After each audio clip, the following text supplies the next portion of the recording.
दोस्तों, टीपू भैया का जन्मदिन था, कल था शायद या परसों था। तो मैं उनको बधाई देता हूँ कि आपको जन्मदिन की बहुत बहुत बधाई। और मैं भगवान श्री राम से प्रार्थना करता हूँ कि आपको स्वस्थ रखें और आपको लंबी उम्र दें। और मैं आपसे बस थोड़ा ये कहना चाहता हूँ कि अखिलेश यादव जी, आप इतने पढ़े लिखे हैं। दो बार आप, एक बार या दो बार शायद मुख्यमंत्री रह चुके हैं उत्तर प्रदेश के। मैं आपसे केवल एक चीज़ पूछना चाह रहा हूँ, क्या आप अगर अकेले राजनीति करते हो तो क्या आप जीत नहीं पाओगे क्या? आपने कई सारी सीटें निकाली भी ना। भाई, मैं बीजेपी का समर्थन करता हूँ, ठीक है। और मैं आपसे ये कहता हूँ कि आप अगर अकेले लड़ोगे चुनाव तो क्या आप सीट नहीं निकाल पाओगे क्या? लेकिन जनता का विश्वास पूरा बीजेपी में है, तो वो आपको वोट देना बंद कर चुकी है। लेकिन आपने क्या किया कि जो पीडीए है आपका, जिसको आप कहते हो पिछड़े, दलित और अल्पसंख्यक, लेकिन मैं कहीं ना कहीं उसको ये मान के चलता हूँ कि प्यारा दुलारा अब्दुल है वो, जो आप पीडीए का नाम दे रहे हो। अब मेरी बात सुनिए, आपने सब लोगों को इकट्ठा कर लिया, राहुल गांधी, प्रियंका गांधी, सोनिया गांधी, और ये क्या नाम है अपना, ममता बनर्जी, है ना, और भी जितने भी एंटी ग्रुप हैं, एंटी बीजेपी हैं, उन सब के साथ आप मिल गए हो। लेकिन तब भी आप नहीं जीत पा रहे हो। ऐसा क्यों भाई? कहाँ कमी रह गई है? सुधार करो उसको।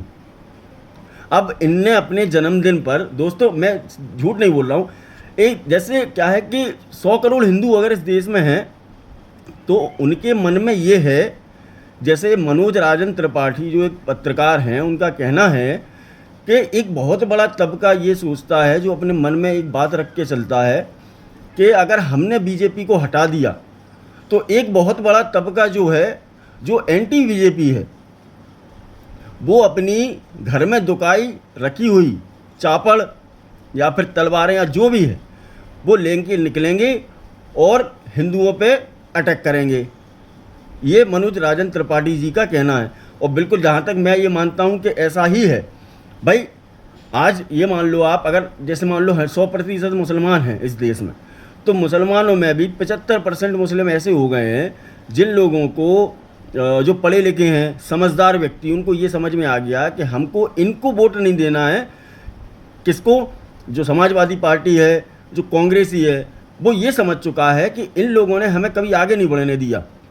हमारे हाथ में इनने कभी भी कलम नहीं थमाई, कभी किताब नहीं पकड़ाई इनने। हमारे हाथ में, हमारे बच्चों के हाथ में बीते कुछ वर्षों पहले केवल इन लोगों ने लाठी, डंडे, ईंट और पत्थर पकड़ाए।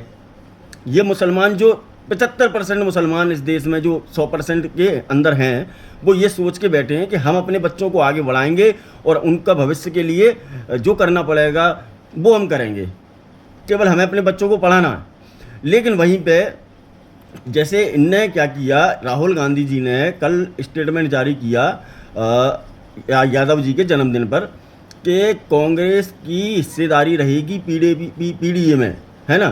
तो राहुल गांधी का स्टेटमेंट है। अब मैं ये कह रहा हूँ अखिलेश यादव जी, कि जो आदमी मतलब अपनी पार्टी को कहीं भी नहीं जिता पा रहा है, जो ये कांग्रेस के नेशनल लीडर हैं, ये अपनी पार्टी को कहीं भी नहीं जिता पा रहे हैं, आप उनका समर्थन ले रहे हो। भाई, बीजेपी को तो वोट 100% मिलना, योगी जी जो मतलब उत्तर प्रदेश के मुख्यमंत्री का चेहरा है, वो आना ही है। उनको कोई नहीं रोक सकता 2027 में। अगर वो प्रधानमंत्री, मतलब उत्तर प्रदेश के द्वारा जो दिल्ली का रास्ता जाता है, अगर वो पीएम का चेहरा भी होंगे तो 100% मान के चलना कि जनता उनको वोट देगी। जिस दिन योगी आदित्यनाथ जी को, महाराज जी को, है ना, पीएम का चेहरा घोषित कर दिया जाएगा ना दोस्तों, तो मैं नहीं, ये पूरे देश के युवा, देश के हिंदू, और उसमें 75% जो अच्छे मुसलमान लोग हैं, मतलब जो बीजेपी को चाहते हैं।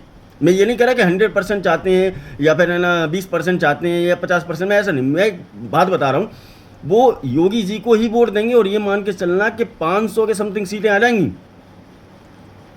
मतलब जिस पार्टी के, क्या बोलते हैं, नेशनल लीडर कांग्रेस के, या फिर टीएमसी को ले लो, या सीपीआई सीपीएम को ले लो, जो लोग अपना कुछ नहीं कर पा रहे हैं, अखिलेश यादव जी आपने उनको अपना राजनीतिक दोस्त बना लिया है। मैं आपसे अब बस केवल इतनी ही बात बोलूँगा, एक एक एक शेर पढ़ूंगा मैं आपके लिए कि बर्बाद गुलिस्तां करने को सिर्फ एक ही उल्लू काफ़ी था। बर्बाद गुलिस्तां करने को सिर्फ एक ही उल्लू काफ़ी था। अब तो हर साख पे उल्लू बैठा है। अंजाम गुलिस्तां क्या होगा यादव जी? एक बार सोच के देखो।